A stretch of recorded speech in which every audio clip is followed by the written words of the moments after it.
मेरे channel happiness secret से जुड़े हुए मेरे सब्सक्राइबर मित्रों, मैं डॉक्टर सुधीर शर्मा आज आपसे बात कर रहा हूँ भरोसा टूट जाने की।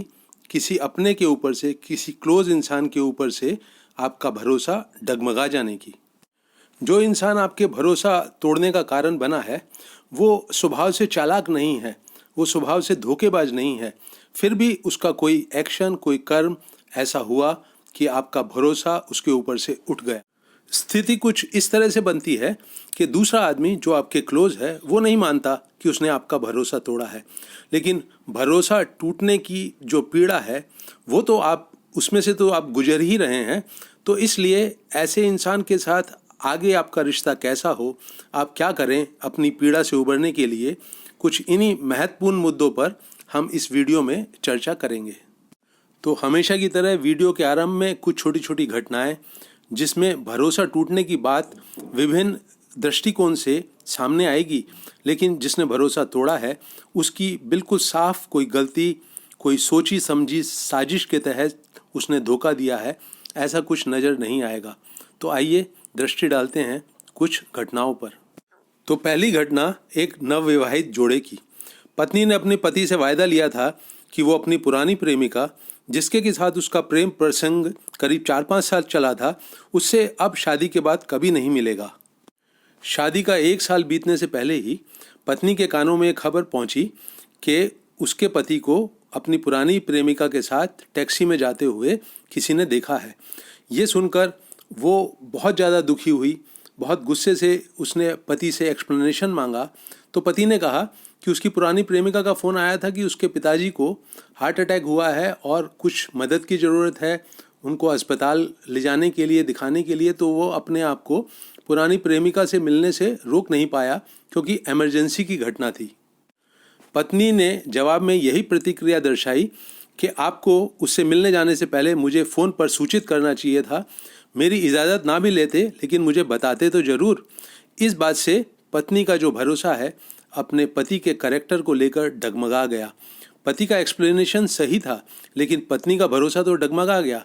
उसके मन में बहुत इनसिक्योरिटी की भावना पैदा हुई, दुख पैदा हुआ, और ये चीज़ जो है, ये जो उसके मन के भाव हैं, ये उनकी रिलेशनशिप को प्रभावित करेंगे शायद ज़िंदगी भर। ये बात यहाँ गौर करने लायक है। अब दूसरी घटना की चर्चा करता हूँ दोस्तों।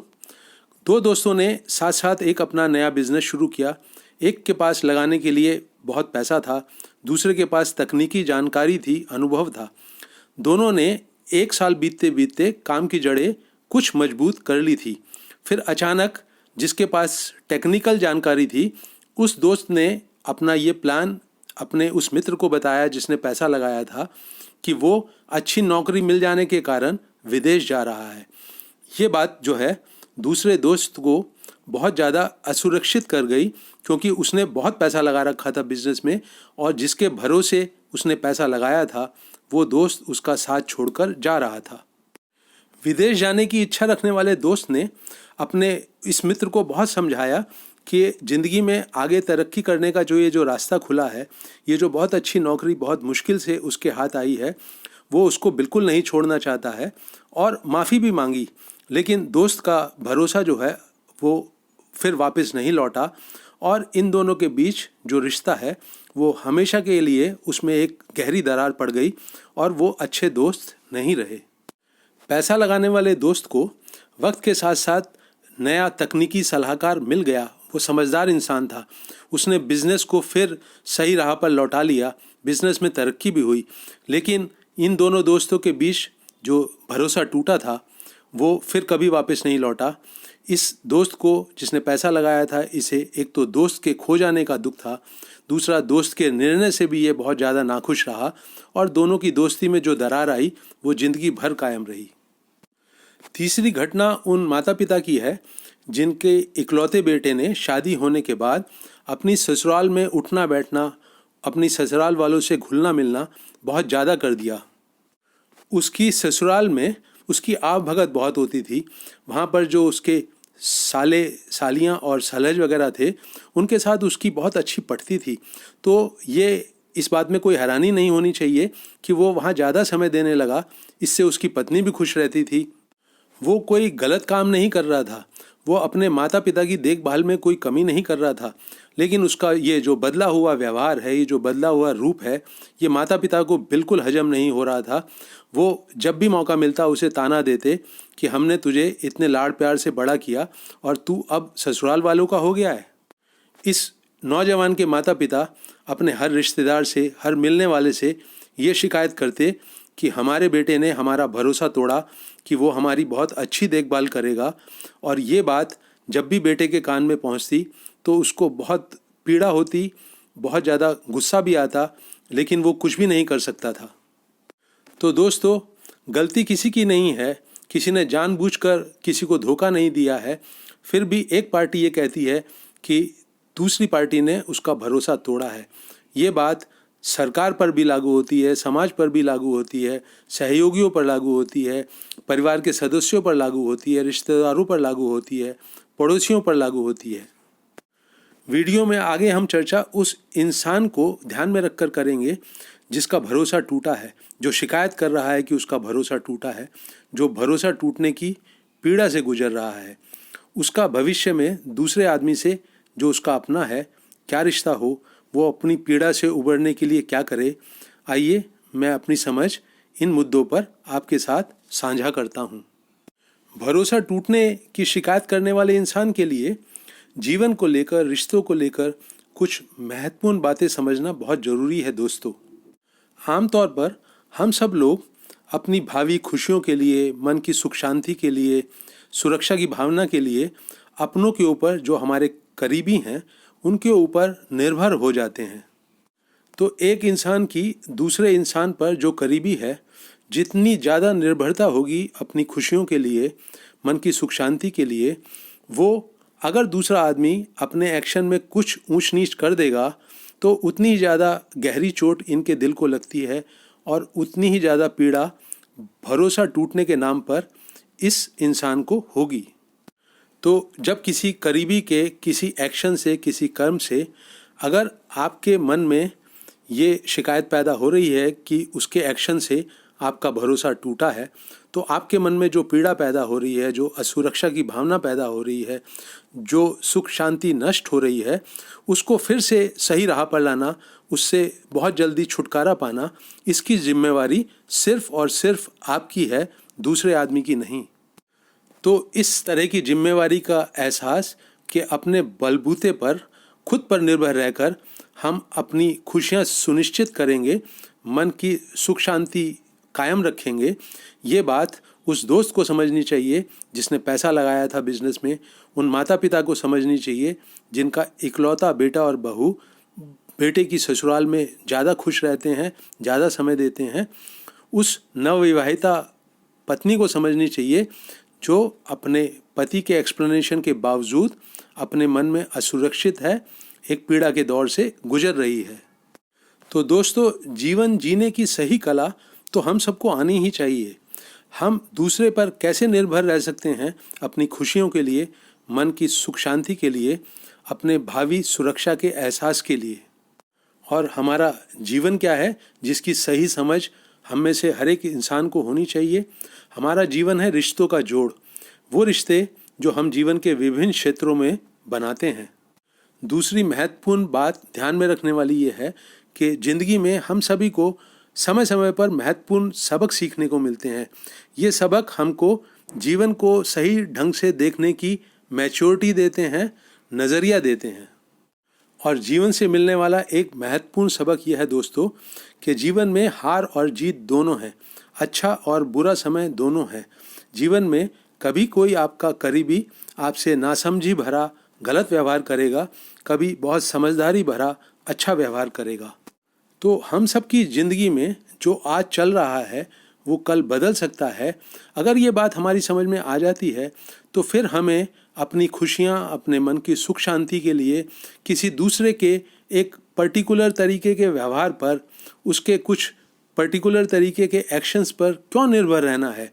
सब कुछ अगर ज़िंदगी में बदल सकता है तो वो व्यवहार जो है आपके बेटे बहू का भी बदल सकता है, आपके दोस्त का भी बदल सकता है, आपके सहयोगी का बदल सकता है, किसी का भी बदल सकता है।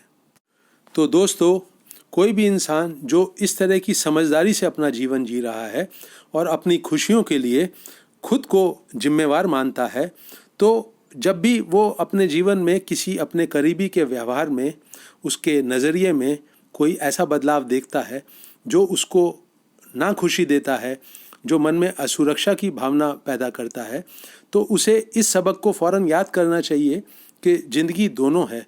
तब जब वो इतनी समझदारी से जीवन के ऊपर दृष्टि डालेगा तो भरोसा टूटने की बात, भरोसा टूटने की पीड़ा फिर जल्दी से उसके ना जुबान पर आएगी, ना दिल को कोई जख्म देके जाएगी। तो जब आपका कोई करीबी जानबूझकर आपको धोखा नहीं दे रहा है, आपका भरोसा नहीं तोड़ रहा है, तो आप अपने मन में उसके किसी एक्शन से जो पीड़ा पैदा हो रही है, जो असुरक्षा की भावना पैदा हो रही है, उससे निजात पाने का, उससे छुटकारा पाने का वो जो समझ होती है, जो मैच्योरिटी होती है, उसे अपने अंदर पैदा कीजिए। जीवन जीने की कला को समझना और अपने जीवन में उतारना आपकी और सिर्फ आपकी जिम्मेवारी है। क्या ये सिंपल सी बात समझना बहुत मुश्किल है दोस्तों, कि आपको अपने बलबूते पर, अपने एक्शंस में, अपनी सोच समझ अच्छी होने के साथ अपने जीवन में भराव और एक खुशहाली का एहसास पैदा करना चाहिए। किसी दूसरे के ऊपर हम क्यों निर्भर रहें, चाहे वो हमारा कितना भी करीबी हो, चाहे समाज हमको कितना भी ये कहता हो कि अपनी खुशियों के लिए अपने बेटे बहू पर निर्भर करो, अपने दोस्तों पर निर्भर करो, अपने रिश्तेदारों पर निर्भर करो, अपनी गवर्नमेंट पर निर्भर करो, पर क्या आपके ज़िंदगी में जो खुशहाली है, जो भराव है, जो बहुत एक खुश होने का एहसास है, क्या वो आपको अपने बलबूते पर लाने की कला में माहिर नहीं होना चाहिए? मेरी समझ यही कहती है कि अपनी खुशियाँ सुनिश्चित अपने बलबूते पर करें, अपने जीवन में भराव, एक खुशहाली का एहसास अपने बलबूते पर लाएं। और इस खुशहाली के लिए, इस भराव के लिए क्या करना होता है किसी भी इंसान को, मैं अपने हर वीडियो में एक ही बात पर बहुत जोर देता हूँ, उसे आज फिर दोहराऊँगा। दोस्तों, हमारे सबके सामने, हमारे आँख और कान से एक संसार खुलता है, जो कि हमारा बिल्कुल सामने जो हमारा संसार है, उस संसार की सारी जानकारियाँ हमको देता है। और इसी संसार में हम अपने सारे एक्शन करते हैं, अपनी ज़िंदगी में व्यवस्था पैदा करते हैं, अपनी जिम्मेवारियाँ पूरी करते हैं, अपनी ज़रूरतें पूरी करते हैं।